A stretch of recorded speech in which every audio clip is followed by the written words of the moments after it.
1 in 10 people over the age of 60 is walking around right now with an organ that has already stopped working. Not hurting, not screaming, just quietly dying. And that person has absolutely no idea. They go to work, they go to grocery. This organ does not hurt until it is far too late. It does not shoot pain, does not stab, does not sound an obvious alarm. It silently digests itself using its own enzymes. This process has a name, autolysis. That is self-digestion. The organ's own chemicals begin breaking down the organ itself rather than your food. And while this is happening, a person can sit down to a perfectly ordinary breakfast, eat exactly what is destroying them, and feel completely fine. In December of 2024, the journal The Lancet published a major review of the global data. Over the past 30 years, the number of people living with chronic inflammation of the pancreas has more than doubled. Not increased by 20%, doubled. According to clinical guidelines published in 2024, up to 50 people in every 100,000 currently suffer from chronic pancreatitis. That is chronic ongoing inflammation of the pancreas. And the most alarming detail in that data is this. The average age of diagnosis has dropped from 50 years old to 39. This disease is getting younger. It no longer belongs to the elderly. It is coming for people in the middle of their lives, in the middle of their careers, with young kids at home. This channel exists to tell you what the system will not. Your next appointment probably will not cover any of this. There is no financial incentive in keeping you well. Subscribe and hit like right now. We are building toward 1,000 subscribers, and everyone counts. Now the main story. Most people believe alcohol is the pancreas's #1 enemy. And yes, alcohol is responsible for 60 to 70% of acute pancreatitis cases. Acute pancreatitis is a sudden, severe, dangerous attack of inflammation. But I am not talking about heavy drinkers right now. I am talking about you, the person who lives a normal life, drinks rarely or not at all, tries to eat reasonably well, and still ends up with that persistent heaviness under the left rib, bloating, and a bottle of digestive enzymes that never seems to get better. Why does that happen? Because the real threats are hiding inside your daily habits, inside what you eat for breakfast, inside how often you sit down to eat, inside what you do in the 20 minutes after a meal, and even inside what you are thinking about before you fall asleep at night. 5 habits. 4 of them you probably consider completely normal. The 5th one has nothing to do with food at all. But before we get there, you need to understand exactly why this organ is so vulnerable. Because once you understand the mechanism, everything else makes sense.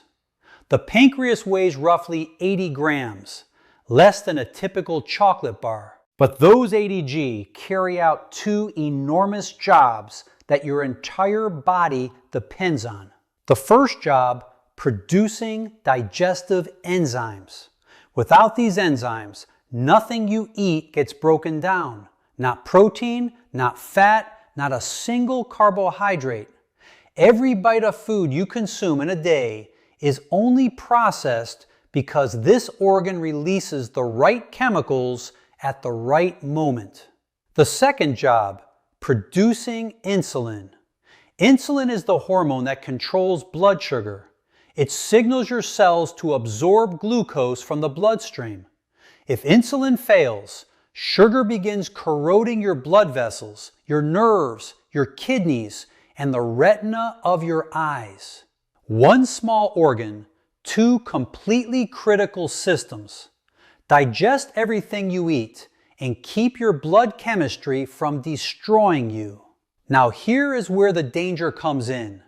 The enzymes the pancreas produces are powerful enough to digest meat, fat, and starch, which means they are powerful enough to digest the pancreas itself. Normally, these enzymes stay safely inactive until they reach the small intestine, where they are supposed to do their job. But when something goes wrong, when pressure builds inside the gland, when ducts become blocked or inflamed, these enzymes activate inside the organ. They stop waiting for the intestine. They start digesting the pancreas from the inside. That is autolysis. That is the biochemical mechanism that your daily habits can either trigger or prevent. The statistics around chronic pancreatic disease are not abstract. They are a direct personal warning. If chronic inflammation runs for more than 20 years, the risk of it converting into a malignant tumor, cancer, increases by a factor of 5. In the first 10 years of chronic disease, 1 in 5 patients dies from complications. In 20 years, it is 1 in 2.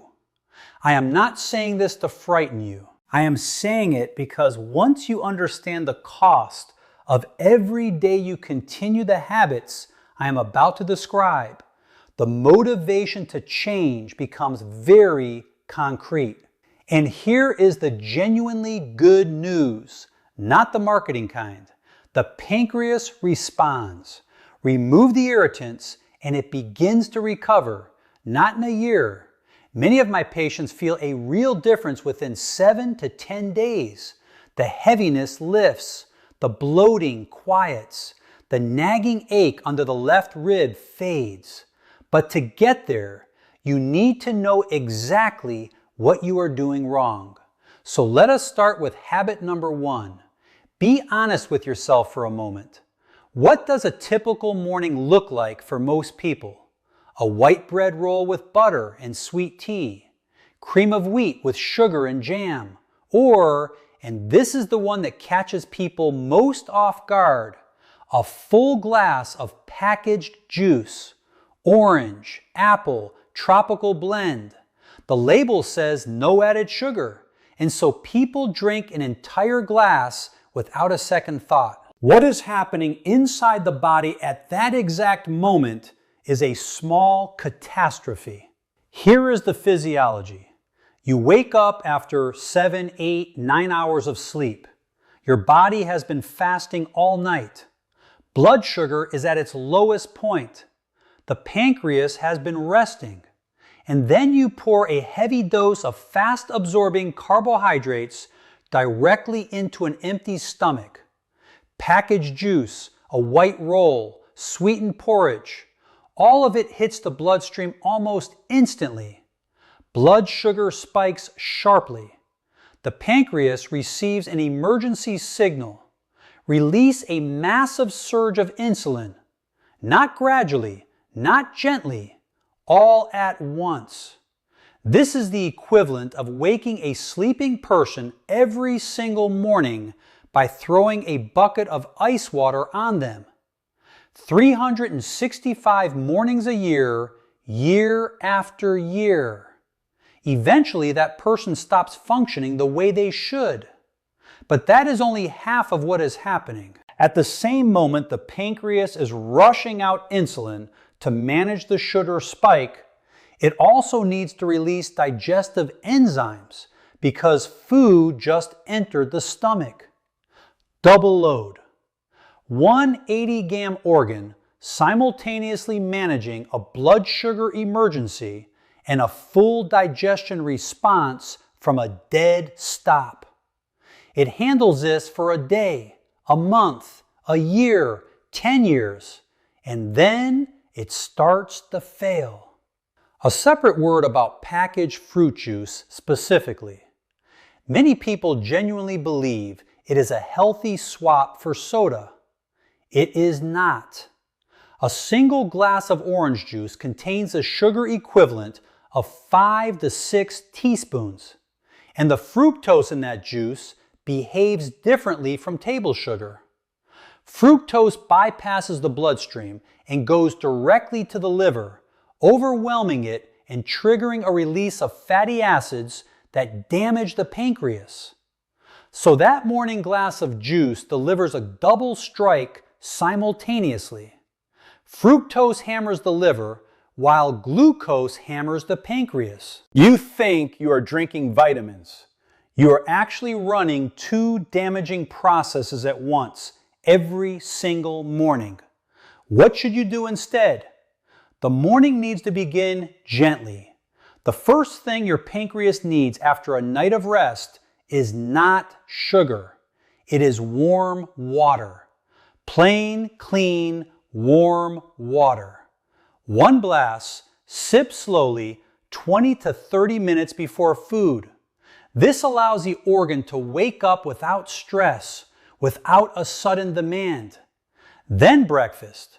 The golden rule is this: the first thing on your plate should be protein or fiber. Never fast carbohydrates. Not sweetened oatmeal, not a white roll, not juice. A soft-boiled or hard-boiled egg. Plain cottage cheese, unflavored, around 5% fat. A small piece of boiled chicken with cucumber.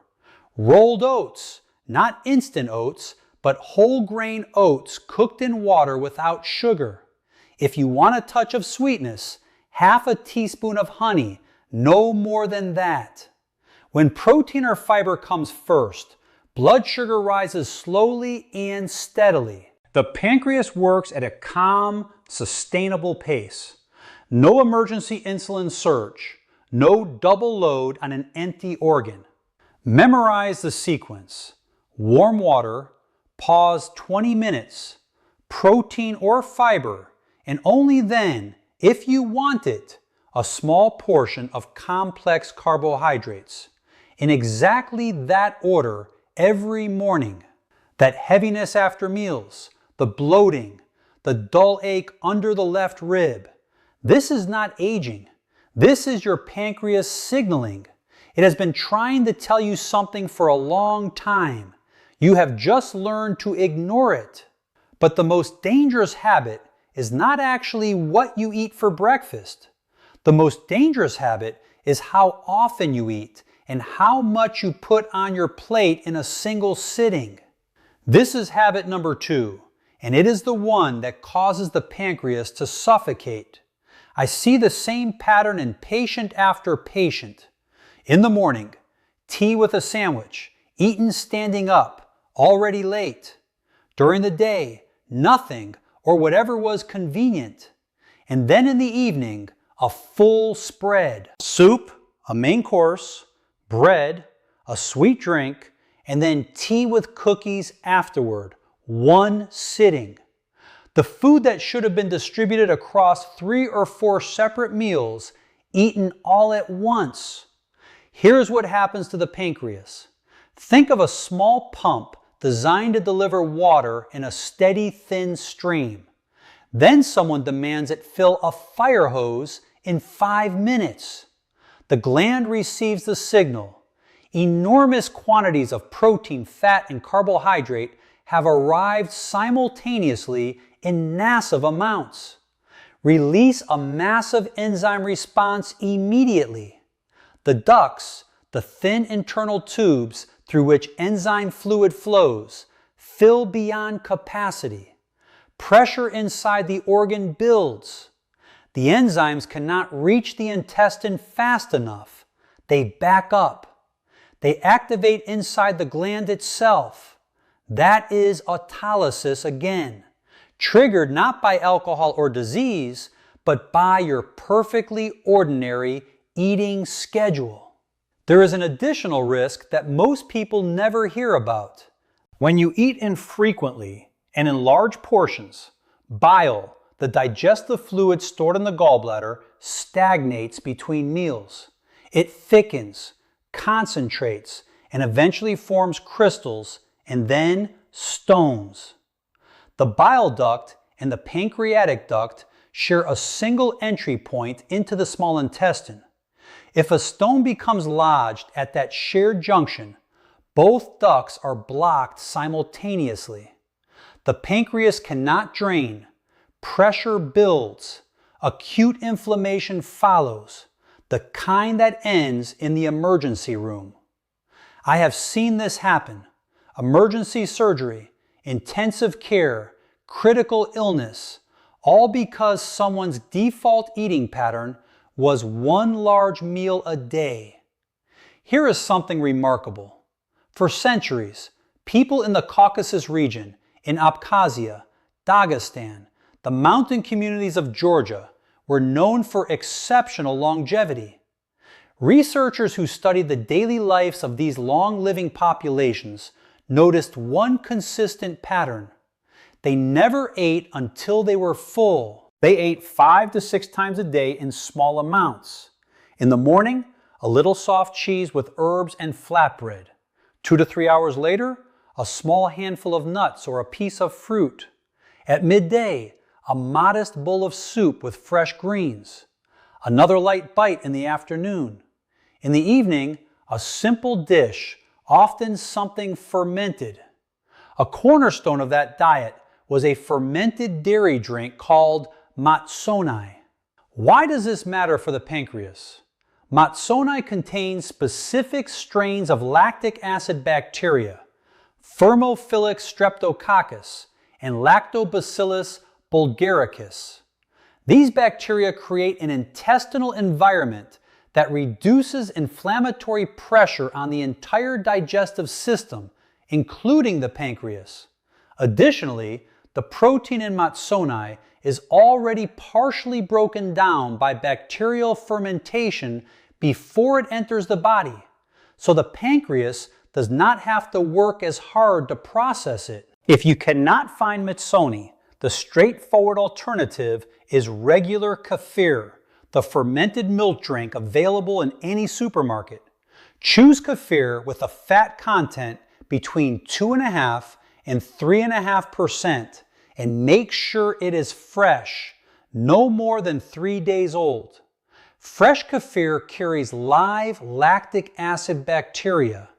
If you can find acidophilus milk, even better. It contains Lactobacillus acidophilus, a strain particularly beneficial for pancreatic health. If you want to go further, you can purchase a dry starter culture from a pharmacy or health food store and make your own fermented drink at home. 1 liter of milk, 1 packet of starter culture, 12 hours in a warm spot, and you have a living product essentially identical to what the Caucasian centenarians drank every day. The principle is simple. Eat more often, but less at each sitting. 4 to 5 times a day. Portions no larger than 2 of your fists. That is a practical measure you can use immediately. Between main meals, a light snack. Kefir, a small handful of walnuts, a small apple. This keeps the pancreas working in a sustainable rhythm without ever overwhelming it. You might think, eat right, eat often, and everything will be fine. Not quite, because there is a third habit that can cancel out everything else you are doing, and most people consider it a simple pleasure, a reward, something entirely harmless. It involves one specific combination of foods on your plate. This combination causes the pancreas to accumulate fat. This is habit number 3. Think about the last celebration or holiday meal you had. A birthday, a holiday dinner, Sunday lunch with family. What was on the table? Rich potato salad with mayonnaise, layered salads, again with mayonnaise and boiled vegetables, fried chicken, pastries, and for dessert, a slice of rich cake. Layers of puff pastry soaked in fatty cream, dusted with powdered sugar. Fat and sugar combined in a single piece. And that slice, that entirely ordinary, festive, celebrated dessert, is a slow-release weapon against your pancreas. Why is the combination of fat and sugar so dangerous? Because it forces the pancreas to work on two completely separate, high-demand systems simultaneously and at full intensity. When you eat fat, the pancreas produces lipase. That is the enzyme responsible for breaking down dietary fats. Fat digestion is the heaviest digestive work the body does. When you eat sugar, the pancreas releases insulin to move glucose from the blood into cells. That is also a serious demand. When fat and sugar arrive together, the pancreas must perform both functions at exactly the same time. Imagine making a person run a marathon while simultaneously solving complex equations. Separately, they can handle both. Together, done repeatedly, the combined strain depletes whatever reserve they had. And here is what happens over time that almost nobody talks about. The pancreas develops fatty deposits, just like the liver, just like the belly. This condition is called steatosis. That is when fat cells gradually replace the working functional tissue of the organ. On an ultrasound, a pancreas with steatosis appears brighter than normal. Doctors describe it as hyperechoic. The radiologist writes in the report, diffuse changes. If you have ever seen that phrase in your own medical results and dismissed it, I need you to hear this. Diffuse changes means living tissue has already been replaced. That is not a minor administrative note.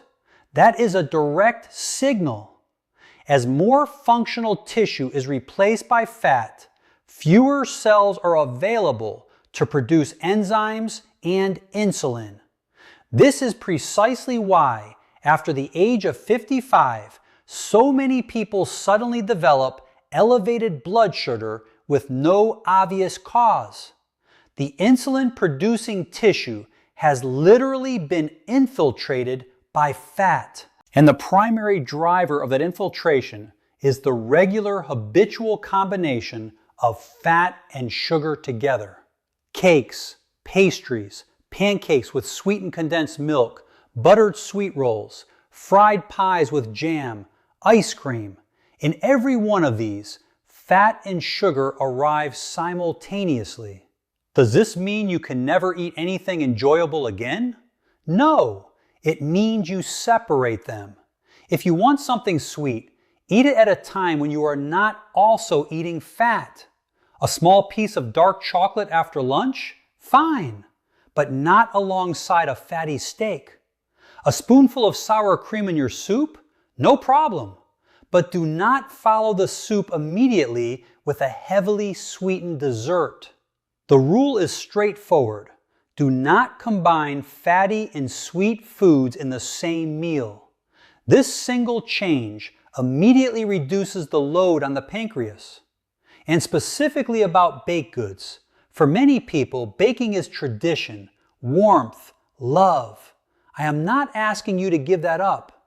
I am asking you to make 3 substitutions. Replace white flour with whole grain flour. Reduce the sugar by half or substitute it with dried fruit. Replace margarine with a small amount of real butter. These 3 swaps dramatically reduce the strain on the pancreas while preserving the experience of the food you love. Try it once and see for yourself. 3 habits down. Fast carbohydrates at the start of an empty morning. First hit, large and frequent meals. Second hit, fat and sugar combined in the same sitting. Third hit, 2 more to go.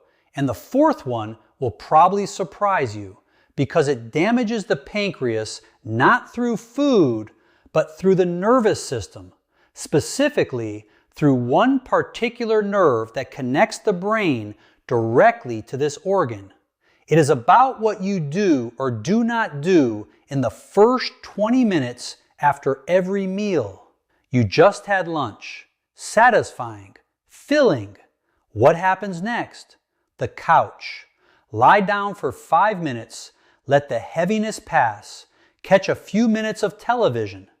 This feels completely normal. Almost everyone does it, and I am about to explain why those 5 minutes on the couch may be one of the most consistent forms of damage you are delivering to your pancreas every single day. When you eat, the pancreas releases enzyme fluid into the pancreatic duct, a narrow tube that runs through the full length of the organ and opens into the small intestine. This duct operates on a gravity-assisted principle. The fluid flows downward. When you are upright, gravity helps it move freely. When you lie down, gravity disappears. The flow slows. Enzyme fluid pools in the duct. Pressure rises.